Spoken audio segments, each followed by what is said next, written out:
தமிழ் உறவுகளுக்கு வணக்கம். இது உங்கள் வேர்களை தேடி தமிழ் மீடியா. தீர்க்க முடியாத பிணிகளையெல்லாம் தீர்த்து வைக்கும் கடலங்குடி திருமூலநாத சுவாமி திருக்கோவிலின் ஸ்தல வரலாறு, சிறப்புகள் ஆகியவற்றை தான் இன்றைய காணொளியில் நாம பார்க்க போகிறோம். காணொளியை ஸ்கிப் பண்ணாம முழுசா பாருங்க. நீங்க இன்னும் நம்ம சேனலுக்கு சப்ஸ்கிரைப் பண்ணலன்னா சப்ஸ்கிரைப் பண்ணிடுங்க.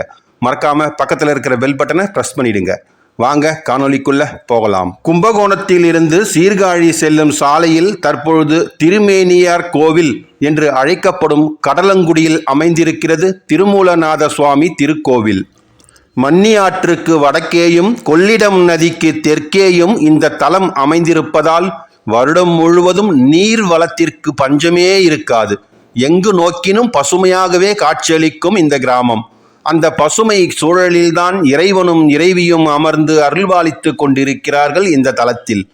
இந்த தலத்திற்கு கிழக்கேதான் திருபுன்கூர் வைத்தீஸ்வரன் கோவில் மற்றும் மேற்கே பந்தனை நல்லூர், திருச்சிற்றம்பலம் மற்றும் வடக்கே விளத்தொட்டி ஆகிய சிவதலங்கள் அமைந்திருக்கிறது.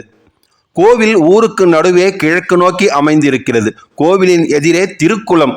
ஆலய வாசலில் வளைவு மட்டுமே உள்ளது. உள்ளே நுழைந்தவுடன் கொடிமர விநாயகர், கொடிமர பீடம், நந்தி, பலிபீடம் ஆகியவையும் அமைந்துள்ளது.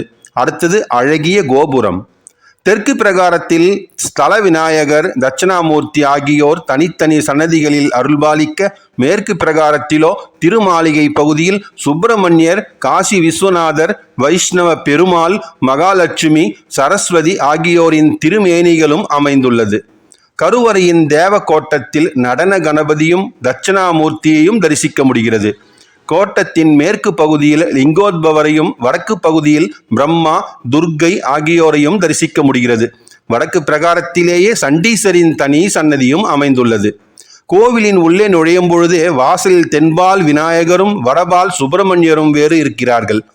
ஆலயத்தின் உட்கோவில் மண்டபத்தில் தெற்கு நோக்கி சௌந்தரநாயகி அன்னையின் தனி சன்னதியும் நடராஜர் சன்னதியும் அமைந்திருக்கிறது. சூரியன், பைரவர், நால்வர் ஆகியோரின் திருமேனிகளும் அங்கேயே தரிசிக்க முடிகிறது. இறைவனின் கருவறை சதுரமாக அமைந்துள்ளது. மூலவர் திருமூலநாதர் லிங்க திருவுருவில் அருளாட்சி புரிந்து வருகிறார். திருமூலநாதருக்கு திருமேனியழகர் என்ற சிறப்பு பெயரும் உண்டு. நாம் அறிந்த மட்டில் சிவபெருமான், மகாவிஷ்ணு, பிரம்மதேவர் ஆகிய மூவரும் இணைந்த திருக்காட்சிதான் சிவலிங்கம் என்று நாம் அறிந்திருக்கிறோம். அதே போல இந்த ஆலயத்தில் சிவலிங்கம் மிக மிக அழகானது. அதாவது ருத்ர பாகமான பானம் மிகவும் உயர்ந்து காணப்படுகிறது. விஷ்ணு பாகமான ஆவுடையார் அகன்று காணப்படுகிறது. பிரம்ம பாகமான பீடம் சதுரமாக அமைந்திருக்கிறது. இவ்வளவு அழகான திருமேனியுடைய இறைவனுக்கு திருமேனி அழகர் என்ற பெயர் மிகவும் பொருத்தமானதுதானே. அதே போல அழகருக்கு ஏற்ற அழகியாகவே சௌந்தரநாயகி அன்னையும் அருள்பாலிக்கிறாள். அங்க மாலையும் அலர்ந்த பூவும் மேற்கரங்களில் அழகு செய்ய, கீழ்கரங்கள் அபய வரத முத்திரை காட்ட, நின்ற திருக்கோலத்தில் சாந்தம் தவழும் திருமுகத்துடன் 4 திருக்கரங்களுடன் அன்னை திருக்காட்சி தருகிறாள் இங்கு. இந்த ஆலயத்தின் ஸ்தல புராணம் மிகவும் ரசமானது. தட்சன் மிகப்பெரிய வேள்வி ஒன்று செய்கிறான். ஆனால் அந்த வேள்விக்கு சிவபெருமானை அழைக்கவில்லை. இதை அறிந்தும் அக்னி பகவான் அந்த வேள்வியில் கலந்து கொள்கிறார். இதன் காரணமாக சிவபெருமானின் சீற்றத்திற்கு ஆளாகி விடுகிறார் அக்னி பகவான். அதனால் அக்னி பகவானின் உடல் முழுவதும் ரோகங்கள் வந்து சேருகிறது. அந்த ரோகங்களை களைவதற்கு எவ்வளவோ ஆலயங்களுக்கு சென்று சிவபெருமானை வணங்கிய அக்னி தேவன் கடைசியாக இந்த கடலங்குடி திருத்தலத்திற்கு வந்து இங்கு ஒரு தீர்த்தத்தை உண்டாக்கி, அந்த தீர்த்தம் தற்பொழுது அக்னி தீர்த்தம் என்ற பெயரில் அழைக்கப்படுகிறது. சரி, இந்த ஆலயத்தின் எதிரில் ஒரு தீர்த்தத்தை உருவாக்கி அந்த தீர்த்தத்தில் நீராடிவிட்டு திருமூலநாதரையும் அன்னை சௌந்தரநாயகியையும் வழிபட்டு உடலில் இருக்கும் ரோகங்கள் அனைத்தும் நீங்கி அழகிய திருமேனியை பெற்றிருக்கிறார் அக்னி பகவான்.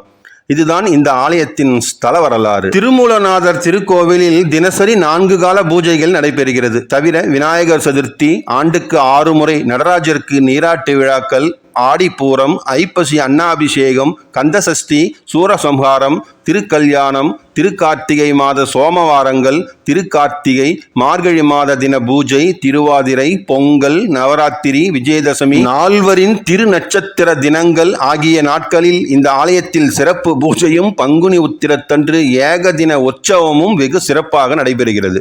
இந்த கோவில் இந்து அறநிலைத்துறை ஆட்சியின் கீழ் அமைந்திருக்கிறது.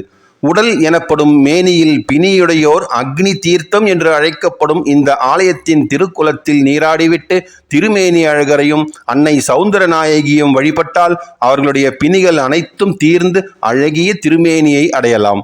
இந்த ஆலயம் தினசரி காலை 7 மணி முதல் 9 மணி வரையிலும், மாலை 4 மணி முதல் இரவு 7 மணி வரையிலும் நடை திறக்கப்பட்டிருக்கும்.